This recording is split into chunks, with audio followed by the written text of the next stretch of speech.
बिस्मिल्लाहिर्रहमानिर्रहीम। अस्सलामुअलैकुम नाज़रीन, ये जो छोटा सा पौधा फूलों से भरा हुआ, वाइट फूलों से भरा हुआ जैसे स्टार्स होते हैं, ये नारंगी का पौधा है। नारंगी भी कहते हैं, नौरंगी भी कहते हैं और चाइना ऑरेंज भी कहते हैं इसको। ये पौधा लेमन जो है, लेमन की तरह दिखता है बिल्कुल। इसके पत्ते लेमन की तरह होते हैं, इसकी टहनियाँ लेमन की तरह होती हैं, इसके फूल लेमन की तरह होते हैं। और जब तक कच्चा ऑरेंज होता है, कच्चा इसका ऑरेंज होता है, फल होता है, उस वक़्त भी लेमन ही लगता है। बट जब पकता है तो उस वक़्त लेमन जो है वो येलो होता है और ये ऑरेंज होता है, कंप्लीट ऑरेंज की तरह का। और इस पर स्प्रिंग में इस कदर ज़्यादा फूल लगते हैं। ये जो आप देख रहे हैं मेरे घर में लगा हुआ पौधा है, दो पौधे हैं, एक गमले में है और एक ज़मीन में है। एक ये ज़मीन वाला जो है इस पर इस वक्त फ्लावरिंग पे है, और जो गमले में लगा हुआ है वो फ्लावरिंग भी कर रहा है। और इससे पिछले सीज़न के यानी सर्दियों के फ्लावर हुए थे कुछ, और वो अब फल बन चुका, वो भी दिखाता हूँ आपको मैं। ये फ्लावर्स और फ्रूट्स यानी फ्रूटिंग प्लांट्स में ये आई थिंक सबसे कम केयर वाला पौधा है। कब सबसे कम केयर मांगता है, सबसे कम मेंटेनेंस मांगता है। यानी लेमन जो है वो मेरे घर में बहुत मुश्किल, यानी एक पौधा आज से को 20 साल पहले लगाया था तो वो अच्छा चलता रहा, अच्छा फल देता रहा। बाद में कंस्ट्रक्शन की तो वो वहाँ से निकालना पड़ा और जहाँ लगाया वहाँ नहीं चला।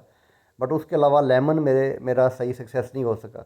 ये नारंगी जो है ये केयर नहीं मांगता और ये सरवाइव करता रहता है। ये देखें, ये अभी कच्चा फल है नारंगी का, ये लगा हुआ है मेरे उस प्लांट के ऊपर जो गमले के अंदर है। साथ फ्लावरिंग भी हो रही है, जो अब इस सीज़न की स्प्रिंग सीज़न की फ्लावरिंग है, वो फ्लावरिंग है।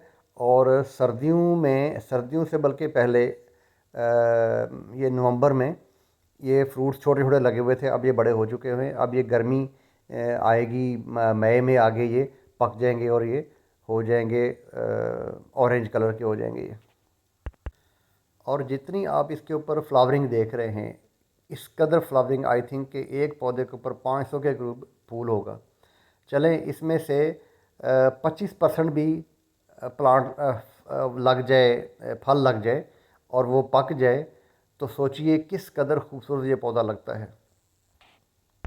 इसकी जो आपने केयर क्या करनी है वो सिर्फ़ एक है। जैसे बाकी सिट्रस के प्लांट्स हैं, जब फ्लावरिंग पे आ जाता है तो पानी की मिकदार आपने कम कर देनी है, बस, और कुछ नहीं करना। यानी आपने नॉर्मल पानी देना है, नॉर्मल आपने इसकी गुडाई करनी है जैसे बाकी पौधे को करते हैं। फुल सनलाइट का पौधा है ये। अगर कहीं किसी वक्त पार्शियल सनलाइट आ भी जाती है तो it's okay, no issue. But 5-6 घंटे की धूप लगनी चाहिए इसको।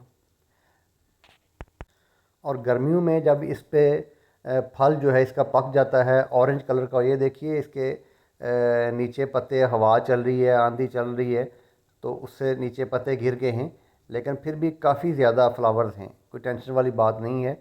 ये फ्लावर्स फल में कन्वर्ट होंगे, छोटे छोटे फल लगेंगे।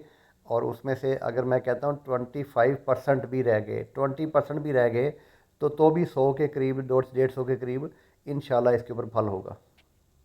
ये प्लांट अगर आपके पास नहीं है तो ये अपने गार्डन में ज़रूर ऐड कीजिए।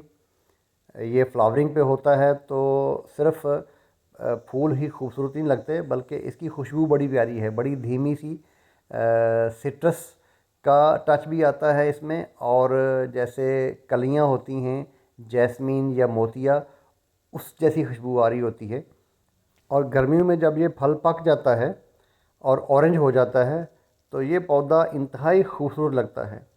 और दूसरा, वो फल जो है वो जल्दी ख़राब नहीं होता, गिरता नहीं है, वो 2, 2.5, 3 माह ऑरेंज कलर में स्टेबल रहता है वो। तो सोचिए किस कदर खूबसूरत पौधा आपका 2, 2.5, 3 माह रहेगा। और इस फल को आप इस्तेमाल भी कर सकते हैं, यूज़ भी कर सकते हैं, खा भी सकते हैं। वो इस तरह कि वो उसका अचार भी डाल सकते हैं आप, और आपने सैलड जब बनाना है कोई उसमें निचोड़ सकते हैं।